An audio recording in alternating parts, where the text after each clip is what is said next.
All right, folks, welcome back to Golddigger Show number 16. This is Brandon, and they let me kick off the show today. And so today, oh man, we have a story for you. We're talking about our wild trip to Hershey, Pennsylvania. Yes, the land of chocolate. I still can't believe we pulled it off without getting banned from the venue. I mean, barely, Brandon. I was so nervous you guys were going to get us kicked out before Sting even played a note. But, it was totally worth it. Seeing Sting in person, that was like a dream. His voice is just, it's so much better than on Spotify, you know? I'll tell you, lass, there'd be nothing like hearing Fields of Gold with a belly full of rum and a heart full of adventure. I tried to get the crowd chanting yo-ho-ho during that slow song, but... Oh my gosh, Golddigger, I was mortified.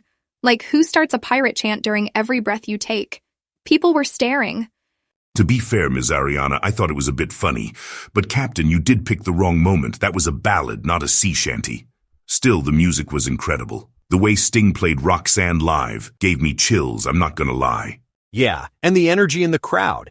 I mean, you can listen to Message in a Bottle 100 times at home, but when you're there, with the lights and the band and everyone singing along, it's electric.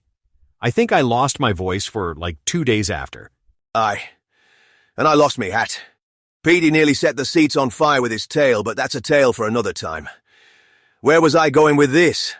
All right, music, mates. It's the real treasure. Totally. And I know we promised to stay out of trouble, but, well, that lasted until the concert ended. Then someone, Golddigger, started begging to go to Hershey Park. Aye, I couldn't help myself. The smell of chocolate in the air, the promise of treasure, a prizes calling me name. Ariana, you gave in quick enough, admit it. Okay, fine, I did. But only after you all promised, Pinky promised, not to get us thrown out. And then we waited in that line forever. And you guys were bouncing around like little kids.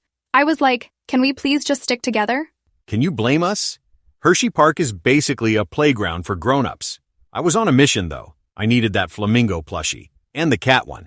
And, okay, maybe a group photo every 5 minutes. Sorry, not sorry. Brandon, you nearly broke the camera, man. But I'll say those electronic games, they're fascinating. I kept trying to see how the circuits were wired in the back of the booths. The staff did not appreciate me poking around, but I just wanted to know how it all worked. And I was looking for buried treasure under every ride. No luck. But I did find a churro. That counts, right? You guys were, impossible to wrangle. I swear I spent half the day just chasing after you. And don't even get me started on the spinning teacups. Should there be an age limit? Because, I almost lost my lunch. No way. The teacups are for everyone. That's the magic of amusement parks, right?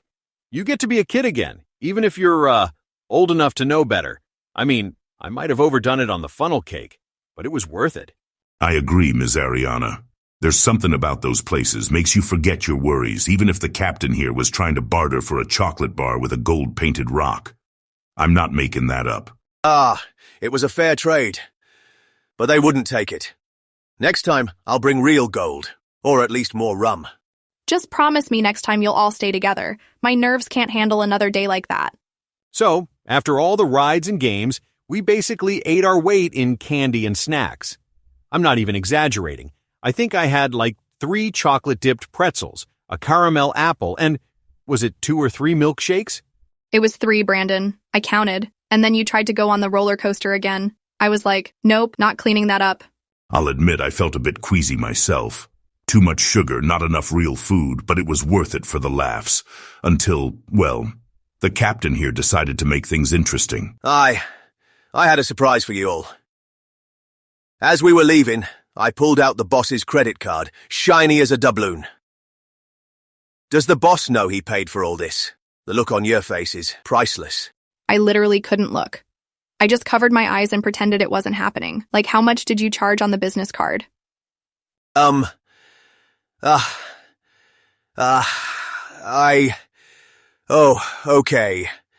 $5,350. Oh my... You... And I do not want to be here when Mr. Wassler finds out. I'm still traumatized from the last time we got in trouble, you guys. Honestly, I think that's the real thrill. Living on the edge, right? But, maybe next time we should, check whose card we're using before we go on a sugar rampage. Just a thought. I'm just glad we made it back to Roaring Spring in one piece, but Captain, next time, maybe use your own gold, eh? I don't fancy explaining this to the boss. Again. Aye, lesson learned. Or maybe not. But that's what makes life an adventure, mates. Sometimes you gotta splurge, sometimes you gotta run for the ship before the boss finds out. Either way, it's a story for the ages. I love you guys, but you drive me totally crazy. All right, that's it for today's episode. Thanks for listening to our chaos, and don't worry, we'll be back with even more stories soon. That was quick. We didn't even talk about Golddigger trying to get on stage with Sting. Next time, maybe.